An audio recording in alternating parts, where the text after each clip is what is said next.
How to equip a weapon in Darkest Days.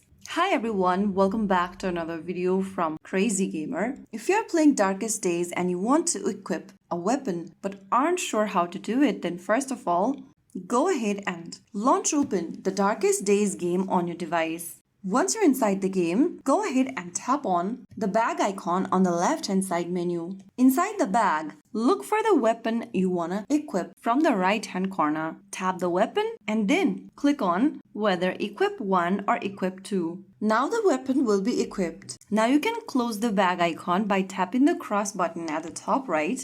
And now you'll be able to see that you have equipped the weapon. So that is how you can easily do it. You can repeat this step in order to equip any other weapons you have from your bag. If you found the video helpful, don't forget to like, share, and subscribe to our channel. I will see you again in the next video. Stay tuned and thanks for watching.